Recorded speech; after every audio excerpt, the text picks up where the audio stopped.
So against my better judgment, I checked out Resident Evil Welcome to Raccoon City on Stars. And at times I was like, you know what? I may have to make a video about how this movie isn't as bad as I thought it would be. But ultimately, I had to decide on why it sucks. Von Joke Vlog. Okay, so we have a few things going for us. We've gotten rid of Paul W.S. Anderson. So the schlocky, cringe, excessively slow motion, convoluted, nonsensical story, all to make some kind of fan fiction about your wife, that's been thrown away. Instead, we've replaced it with game characters who are not cast or in any way behave like you thought they should in a Resident Evil movie. Aside from maybe Claire and Chris, everybody else looks completely random. This chick, Hannah John-Kamen writer, she's playing Jill Valentine, couldn't look any different if you got Mama Cass. We have a setting that looks like RPD, the Raccoon City Police Department. We have a setting that looks like the mansion, at least in part. But then we get to the Nest Lab and it looks like a kitchen after hours. The characterization in this is a little more human. If by human we mean we're earning our R rating with F-bombs. We have some zombies, but they're sneaky zombies. They don't shuffle their feet and moan. They act rather human. They say tasty. I am just kind of confused as to why there are so few of them on screen. Are we following COVID protocol? Is that what that is? Is that what that's about right there, huh? But our story is a convergence of Resident Evil 1, Resident Evil 2, and a slight bit of Code Veronica, maybe in some effort to try to tease that as sequel bait ending that will probably not suffice. We have the typical city, Raccoon City has hardly anybody in it. It's practically abandoned. They kind of set that up, hang that over your head to be like, hey, here's why we can't really shoot with a lot of extras in a zombie movie. Why don't we just say everybody packed up and left the two poor? Except for what, 5 cops. Like hardly any action occurs in this movie. They try to get you with some story. There is some, granted, it seems like the game's story has been retconned in some way since the remakes. Is it the water supply that's turning the people bad, or is it a contamination outbreak at the lab got to the city? Which do you prefer for your T virus, G virus here? We don't really get into the semantics of what the viruses do, or is there little concern or much setup in the way of the villain? Is it William Birkin, Daddy Birkin, Professor Birkin, Science Man Birkin? You really only get the sense that Neal McDonough is here because he makes bad game-related movies. And he serves as a villain for maybe a minute. This is such a disaster. The pacing is horrendous.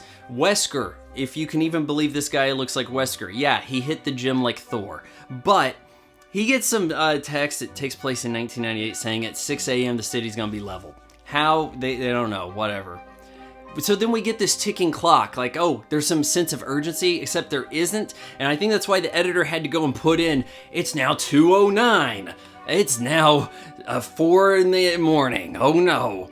It's 5:59. Hold on to your butts. Like, if it was exciting, we wouldn't actually need that popping up in the middle of scenes. Not even just used as a transition element. Claire is reasonable. Kaya Scodelario, I don't know how to pronounce your last name. You're British. You're kind of cute. I don't think you're a bad actress. The guy playing your brother's not a good actor.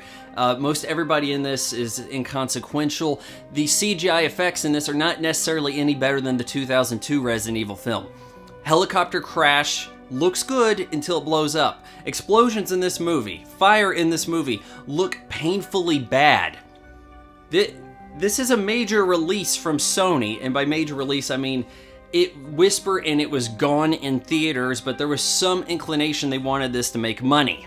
I don't believe it did. I think This might be like the worst performing game movie ever, but there are extenuating circumstances behind that, right? So, can this get a sequel? I'm not so sure. I do know this.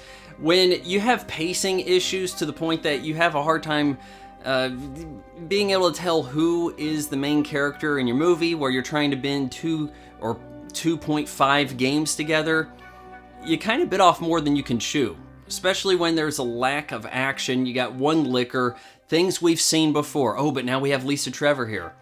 Like it matters much. We had to go and say that the siblings, Claire and Chris, that they have a backstory with an orphanage. They test on the kids. You know what? The crazy thing about this is, in a lot of ways, it could have worked. The story, that is. We have some of the settings to get you thinking this is related to Resident Evil. The characters in name only. But I don't really mind the orphanage subplot thing, testing on the kids. This all can lead somewhere. If it didn't feel strangely rushed in ways. And why are we spending so much time hanging out with Chief Irons when he doesn't matter for shit? It's so bizarre. This movie, I think it lists about an hour 40. It feels like there might be 30 minutes of actual movie here. It takes too long to get to the zombie infestation. It's so odd. I mean, hell, you got a semi-truck hit somebody at the start, okay? Because Claire's hitching a ride. Why is she hitching a ride?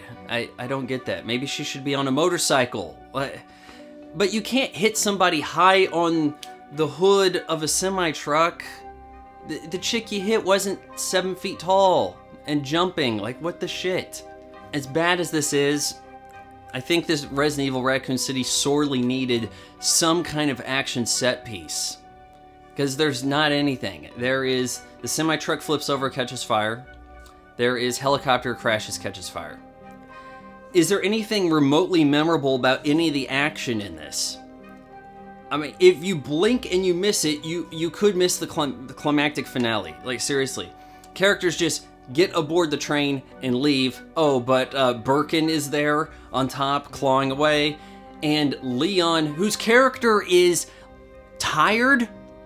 Leon's character is tired, curses, and listens to Jennifer Page's Crush. That's it. This is so weird. He just shows up with the rocket launcher, fires, and you have no sense of the geography for the action here, and it makes you miss Paul W. Sanderson. Because as stupid and goofy as the action was, there was no doubt there was action in his movies. And they made money. They were dumb and they played to that base, but you had an idea of what occurred as far as the action goes. Instead of shot, reverse shot, CGI imported template you found online from Fiverr of some explosion and everybody's okay. And you have no sense of anybody even being in a scene together with anyone. It is so weird. We'll never get a good Resident Evil movie for a number of reasons. One, no one really particularly creative wants to do something like this. You have this sort of uncanny valley, but for a script. The closer you get to trying to emulate the game, the more people are going to tell that it's not the game, that you fell short in some way. That telling that story is going to be something a hack would do, someone with no creative drive. What talented filmmaker wants to make a complete duplicate of a game, especially when it's the third time through? I mean, the second redo of it, really? This doesn't bode well for the franchise. We're going to need a good 10 years to cool off, and then somebody goes, no, we're actually going to make it like the game this time. We're going to focus on just Leon, or just Jill. We're going to focus on a character.